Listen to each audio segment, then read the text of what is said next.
और मंत्री जी को भी बहुत बहुत धन्यवाद देते हैं। धन्यवाद पटेल साहब। श्रीमती सीमा द्विवेदी। कितना टाइम है? देखो कितना टाइम है, बोलो ना। अच्छा, माननीय उपसभापति महोदय, मैं बहुत आभारी हूं कि आपने मुझे इतने महत्वपूर्ण विधेयक पर बोलने का अवसर दिया। महोदय, मैं धन्यवाद देना चाहूँगी देश के यशस्वी प्रधानमंत्री जी को, जिन्होंने शपथ लेने के बाद इतना बड़ा निर्णय लिया, जिस निर्णय से देश का बहुत हित हुआ और हमारी औद्योगिक नीति को बहुत बढ़ावा मिला। महोदय, मैं आज जो खान और खनन विकास और विनियम संशोधन विधेयक 2025 पेश किया गया है, उसके लिए मैं सरकार को अभिनंदन करती हूं और माननीय अपने कर्मठी मंत्री जी को बहुत हृदय से धन्यवाद देना चाहती हूं।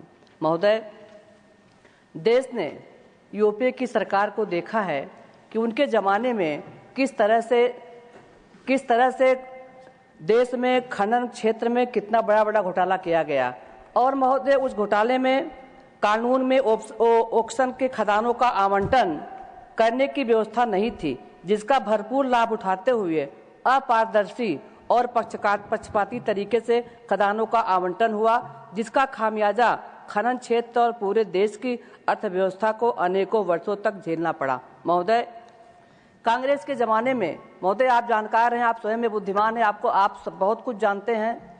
कांग्रेस के ज़माने में जो कोयले का घोटाला हुआ था, मैं समझती हूँ इतना बड़ा घोटाला इस देश के राजनीति में कभी हुआ नहीं, और जिसका प्रभाव जहाँ एक तरफ देश में देखने को मिला, वहीं पूरी देश में कोयला घोटाला होने के बाद पूरी देश में अंधेरे का भी सामना पड़ा, क्योंकि बिजली की बहुत बड़ी कटौती हो गई, क्योंकि कोयले में जबरदस्त चोरी हुई थी। महोदय, मैं प्रधानमंत्री जी श्री नरेंद्र मोदी जी के नेतृत्व में सरकार बनते ही वर्ष 2024 में कोयला खदानों की नीलामी शुरू हुई। वर्ष 2015 में खान एवं खनिज विकास एवं विनियमन अधिनियम 1957 में संशोधन करके गैर कोयला खनिजों की खदानों के आवंटन में भी नीलामी प्रक्रिया बनाई गई। इस पारदर्शी प्रक्रिया को लाने के अच्छे परिणाम देखने को मिले। अभी तक 500 से अधिक गैर कोयला तथा 130 से अधिक कोयला खदानों की नीलामी की गई, जिससे उस प्रदेश में पड़ने वाले, उस राज्य में पड़ने वाले नीलामी के कारण राज्य सरकारों के राजस्व में भी वृद्धि हुई है। महोदय, इन सुधारों ने न केवल भारत के भूवैज्ञानिक सामर्थ्य को उजागर किया है, बल्कि वैश्विक नेतृत्व की तरफ भी हमारा भारत देश आगे बढ़ा है। महोदय, इस संशोधन विधेयक में खनन पट्टा क्षेत्र में पाए जाने वाले अन्य खनिजों को खनन पट्टे में शामिल करने की सुविधा देने का प्रावधान है। यदि शामिल खनिज क्रिटिकल सामरिक या गहराई में स्थित खनिज है, तो पट्टा धारक को राज्य सरकार को कोई अतिरिक्त देय नहीं देना होगा।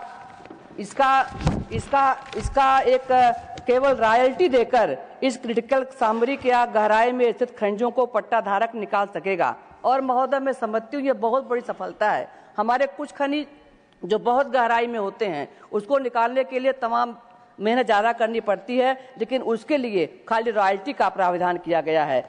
देश के अनेकों खदानों में खनन पट्टा में लिखे गए खनिजों के अलावा अनेक क्रिटिकल खनिज निकाले जा सकते हैं, किंतु मौजूदा कानून में खनन पट्टा में नए खनिज शामिल करने में अनेक दिक्कतें हैं। इस दिक्कतों को दूर करने के लिए यह विधेयक है। गैर नीलामी वाले पट्टों में तो नए खनिज शामिल ही नहीं किए जा सकते हैं।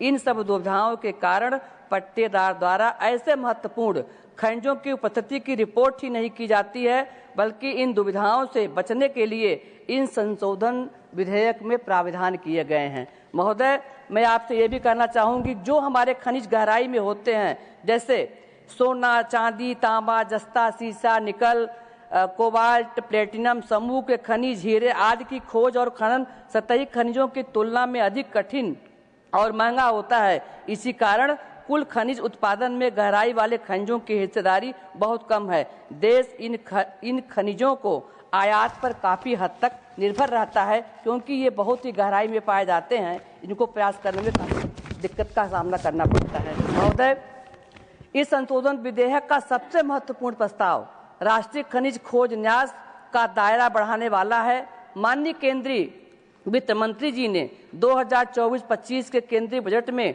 क्रिटिकल खनिजों के घरेलू उत्पादन और पुनर्चक्रण को बढ़ाने तथा क्रिटिकल खनिज परिसंपत्तियों के विदेशी अधिग्रहण के लिए राष्ट्रीय क्रिटिकल खनिज मिशन की स्थापना की घोषणा की थी, जो अपने आप में बहुत महत्वपूर्ण स्थान रखता है। ऐसी घोषणा किसी वित्त मंत्री ने इसके पहले कभी नहीं की थी। केंद्रीय मंत्रिमंडल के मंजूरी के से राष्ट्रीय क्रिटिकल खनिज मिशन की गई है। राष्ट्रीय क्रिटिकल खनिज मिशन के उद्देश्यों को पूरा करने तथा इसके कार्यान्वयन के लिए वित्त पोषण सुनिश्चित करने हेतु अधिनियम में कुछ संशोधनों की आवश्यकता है। और महोदय, किसी संशोधनों की आवश्यकता को मद्देनजर देखते हुए सरकार ने यह फैसला लिया कि यह विधेयक हमको लाना ही चाहिए। राष्ट्रीय खनिज न्यास के दायरे और प्रादेशिक क्षेत्र का प्रस्तावित विस्तार घरेलू सोर्सिंग और विदेशों में महत्वपूर्ण खनिज परिसंपत्तियों के अधिग्रहण दोनों के माध्यम से अपनी महत्वपूर्ण खनिज आपूर्ति श्रृंखला को प्राप्त करने में सरकार के फोकस में सहायक सिद्ध होगा। मुझे आशा है कि इस खनिज क्षेत्र में दूरगामी परिणाम बनाने वाले इस संशोधन का यह सदन एक स्वर में समर्थन करेगा। महोदय, मैं आपसे यह भी करना चाहूंगी, मैं आपके सामने कुछ प्रभावशाली आंकड़े रखना चाहती हूं कि 2014 के पहले हमारा देश कहां था। 2014 में आंकड़ा था, वित्तीय वर्ष 2013-14 में भारत ने 152 मिलियन टन लौह अवैध का उत्पादन किया था, जबकि वित्तीय वर्ष 2024-25 में यह संख्या 90% की चौंकाने वाली वृद्धि के साथ 289 मिलियन टन तक पहुंच गई। यह सिर्फ वृद्धि ही नहीं बल्कि यह हमारे औद्योगिक विकास के प्रति प्रतिबद्धता है का प्रमाण है। गहराई वाली खनिज क्षेत्रों के लिए यह सरकार हमारी पारदर्शी ढंग से काम कर रही है। महोदय, जैसा कि हमारे प्रधानमंत्री जी का संकल्प है कि मैं पूरे देश में किसी प्रकार का कोई भी ऐसा काम नहीं करने दूंगा जिससे हमारे देश की साख गिरे, हमारे देश की साख बढ़े, हमारे देश में खनिज संपदा आगे आए और हमारे देश में पारदर्शी ढंग से काम हो। इस संकल्प मोदी साहब का है। मैं इसी संदर्भों के साथ मैं इस बिल का समर्थन करती हूँ, इस विधेयक का समर्थन करती हूँ।